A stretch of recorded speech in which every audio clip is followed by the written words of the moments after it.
Section 1. You will hear two colleagues, Joan and Peter, organising a Christmas dinner for their office staff. First, you have some time to look at questions 1 to 5.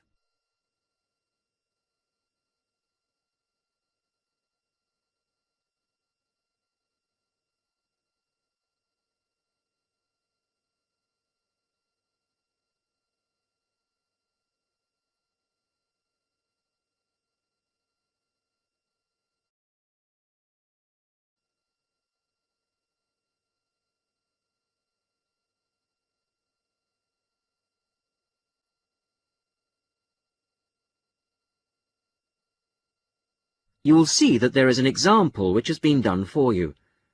On this occasion only, the conversation relating to this will be played first.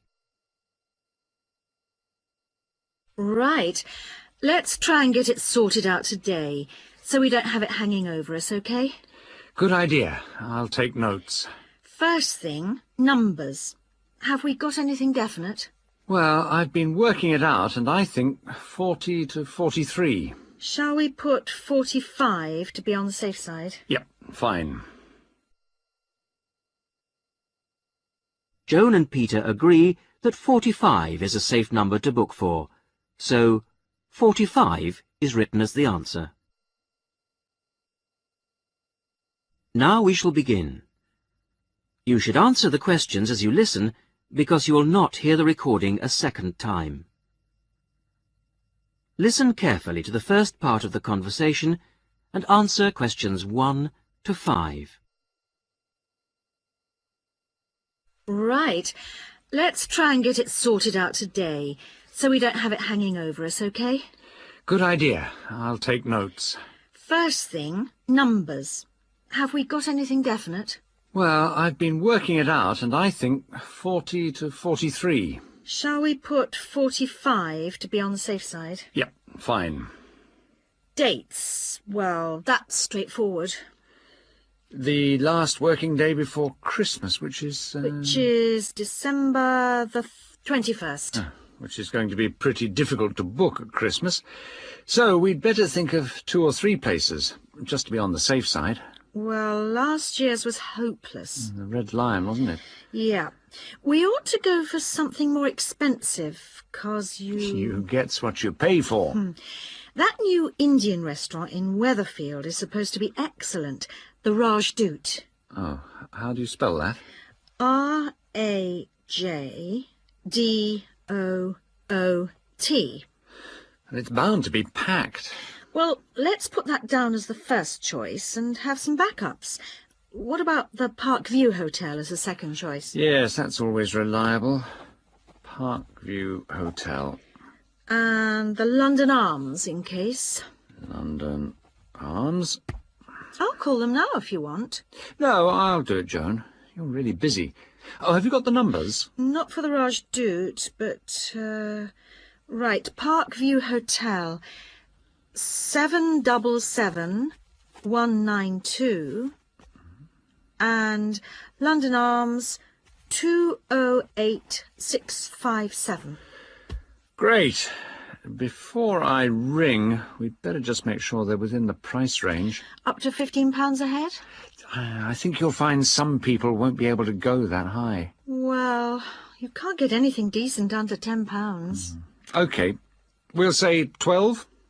OK.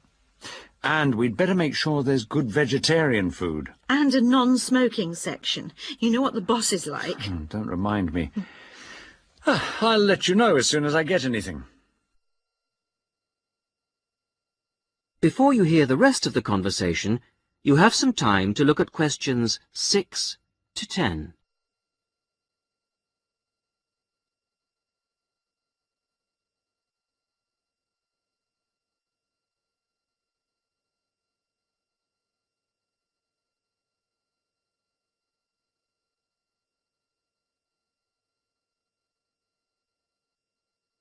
Now listen and answer questions 6 to 10. Good news. I found Rajdoot's number straight away, and they can fit us in. Their Christmas menu sounds great. What is it?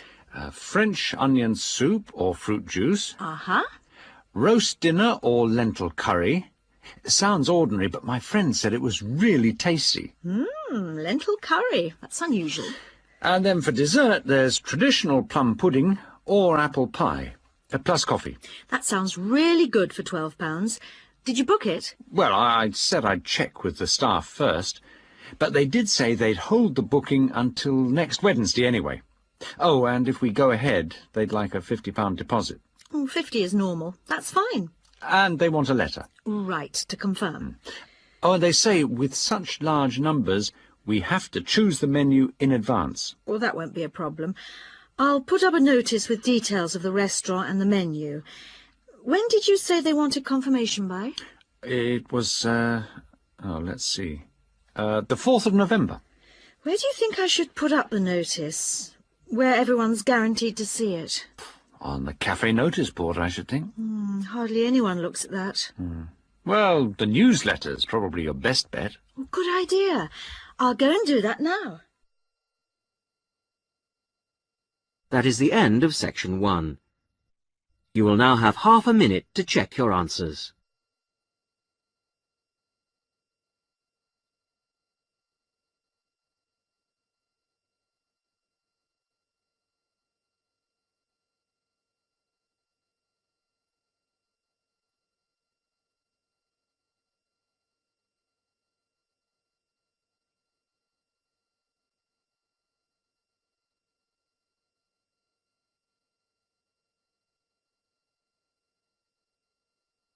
Now turn to section 2.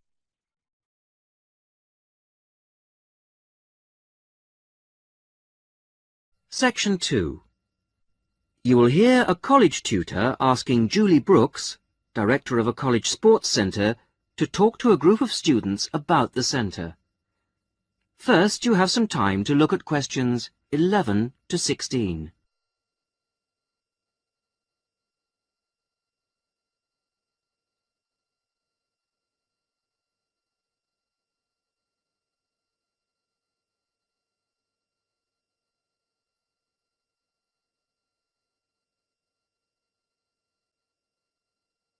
Listen carefully to the first part of the talk and answer questions 11 to 16. So, I'll hand over now to Julie Brooks. Thank you. Welcome to the Sports Centre. It's good to see that there are so many people wanting to find out about our sports facilities. First of all, membership. All students at the college are entitled to become members of the Sports Centre for an annual fee of £9.50. To register with us and get your membership card, you need to come to reception between 2 and 6 p.m, Monday to Thursday. I'm afraid we can't register new members on Friday, so it's Monday to Thursday, 2 to 6 at reception. Now, there are 3 things that you must remember to bring with you when you come to register. They are your union card, a recent passport-size photograph of yourself, and the fee. It doesn't matter whether you bring cash or cheque. We can't issue your card unless you bring all 3, so don't forget your union card, passport photo and fee. Then once you've got your sports card, you will need to bring it with you whenever you come to book or use any sports centre facilities. Booking over the phone is not allowed, so you have to come here in person with your card when you want to book. Our opening hours seem to get longer every year. We are now open from 9 a.m. to 10 p.m. on weekdays and from 10 a.m. to 6 p.m. on Saturdays. For those of you who are up and about early in the morning, we're introducing a 50% morning discount this year. This is because the facilities tended to be underused in the mornings last year. It means that all the sessions will be half price between 9 a.m. and 12 noon on weekdays. Before you hear the rest of the talk, you have some time to look at questions 17 to 20.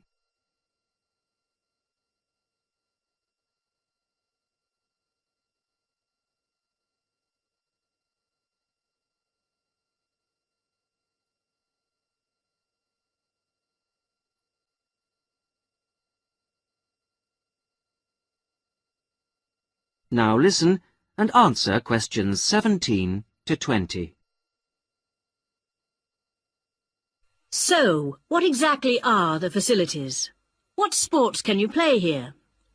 Well, this room we're in at the moment is called the main hall, and it's used mainly for team sports such as football, volleyball and basketball, but also for badminton and aerobics. On the other side of the reception area, there's the dance studio. This provides a smaller, more intimate space, which we use for ballet, modern dance and martial arts. Not at the same time, of course. Then, in a separate building, which you may have noticed on your way here, it's on the other side of the car park, there are the squash courts, 6 of them. And at the far end of the building, a fitness room. This is our newest facility, only completed in the spring, but it's already proving to be one of the most popular. As well as all these facilities available here on the campus, we also have an arrangement with the local tennis club, which is only 2 miles away, entitling our students to use their courts on weekday mornings in the summer. So, I think that there should be something here for everybody, and I hope to see all of you at the centre, making use of the facilities. If, in the course of the year, you have any suggestions as to how the service we provide might be improved, or its appeal widened, I'll be interested to hear from you. That is the end of section 2. You will now have half a minute to check your answers.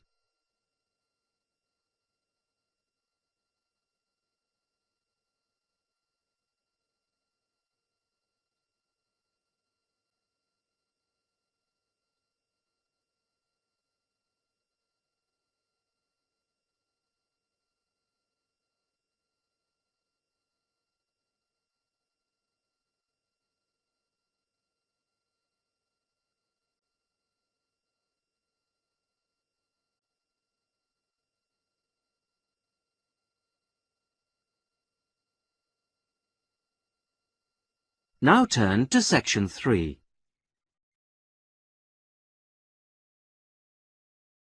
Section 3. John Brown, a school student, is entering a competition for young electronic engineers. He is talking to his teacher, Mary Collins. First, you have some time to look at questions 21 to 30.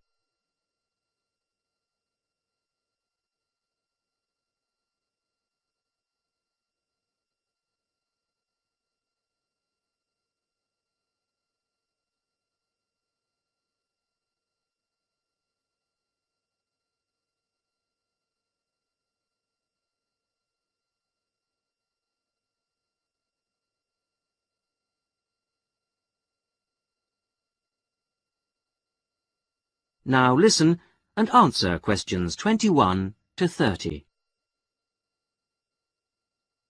Good morning, Mrs. Collins. I just wondered if you could help me with this entry form for the Young Electronic Engineer competition. Hello, John. Oh, you've made the jigsaw for blind children with the bleeper. When they put a piece in correctly, that's right. OK, let's have a look at the form. Right, thanks. I've never filled in one of these before, so... Well, let's just do it in pencil first. So, name of designers. Well, Anne helped me with some of the electronics work. Then you must put her name in as well. Right. Anne Ray. Sorry, it's A-N-N-E, and her surname is spelt R-E-A. Good start. OK, R-E-A. And age is easy. You're both 16. What have you called the design? Oh, keep it short. What about jigsaw puzzle design for visually handicapped? Too long. Just say blind puzzle. That'll do. OK. Right now, size of equipment? I've got it noted down here. Yes, width is 20 centimetres. OK. Length is 50 centimetres, and then the depth is, well, it's very little. What would you say? I think you can be approximate. I'd say 2.5 centimetres. And the electricity supply? Is it mains operated? No, it isn't. It's actually battery. OK, right battery. Fine. OK, it's the next bit that I'm really not sure what to put. Well, special features means what is really new about this, you know, suitable for the group you made it for. Well, it's safe for children.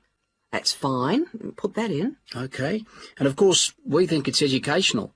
Yep, there you are. You've done it. Anything else? Well, I think the price is good. That's probably the most important factor. OK, cheap price. Which brings us on to the next bit. What's the cost? Well, the pieces we made out of old wood, they cost, $5. And the electrics? They were more expensive, say $9.50. Brilliant. Now, what do they mean by other comments? It's just a chance for you to say anything about the equipment and problems you envisage. Well, we'd really like help with making plastic instead of wooden pieces. Well, put something like, need help to make plastic pieces. OK. And the other thing is, we'd like to develop a range of sizes. Well, that's fine then, just put that. And the last bit is, when will you send the equipment? Well, we've got a lot of work on at the moment, and we want to get it as good as we can. Well, say 25th of June? Can't we make it later? Well, the last date is the 1st of July. Why not say that? OK, that's what I'll put. So, that's the lot. That's brilliant. Thanks very much, Mrs. Collins. I'll send it off straight away. Glad to be of help. Very best of luck to you both. Thanks. Bye. Bye.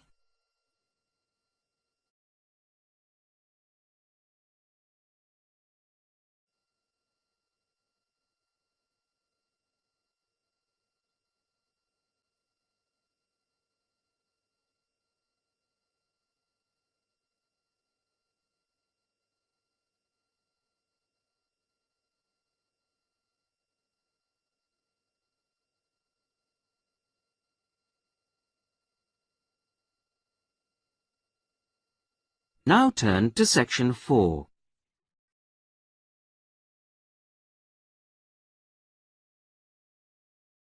Section 4. You will hear a talk about ostrich farming. First, you have some time to look at questions 31 to 40.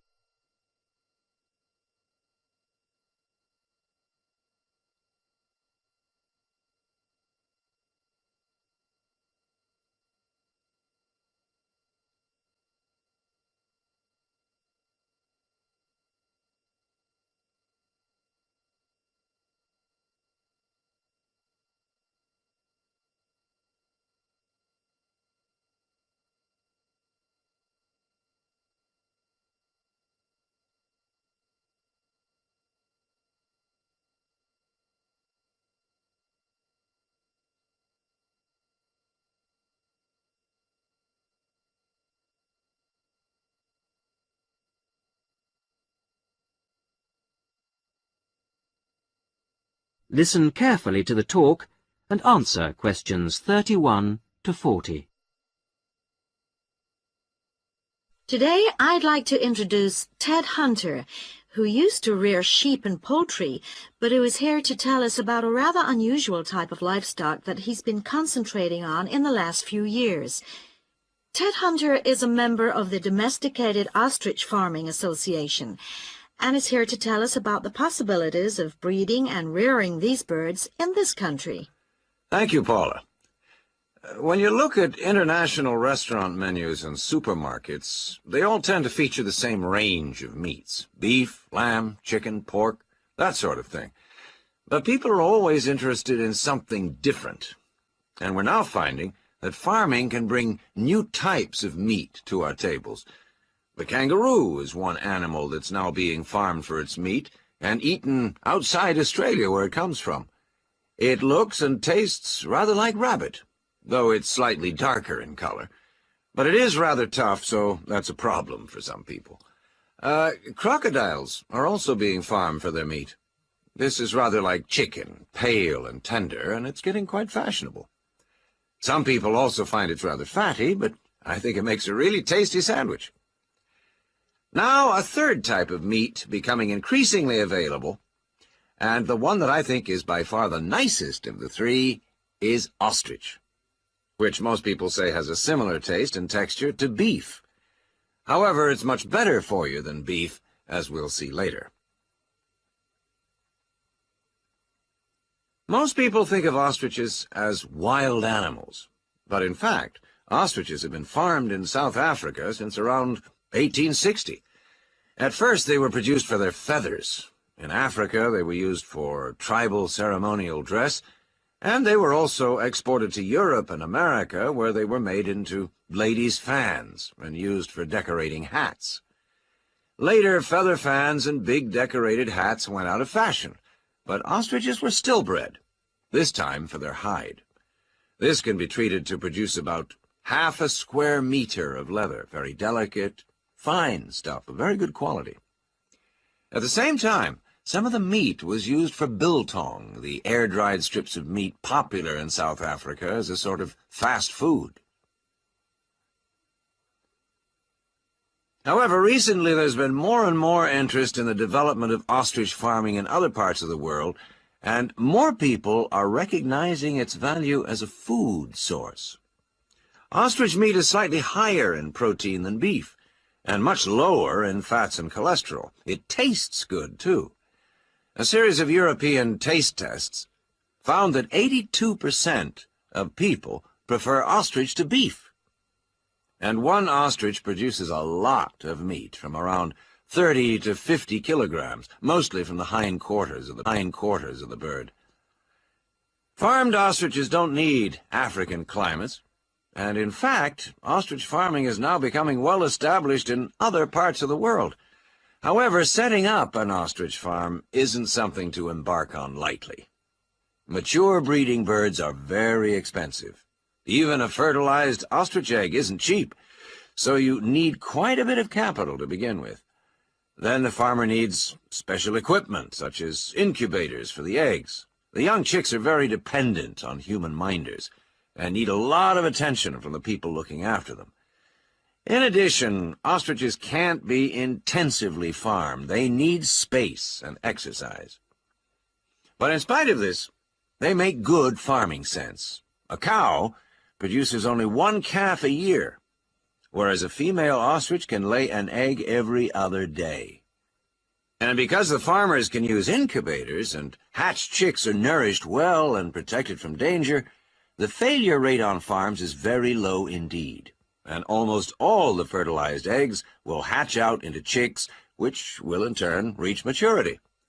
This is very different from the situation in the wild, where the vast majority of chicks will die or be killed before they grow up into mature ostriches.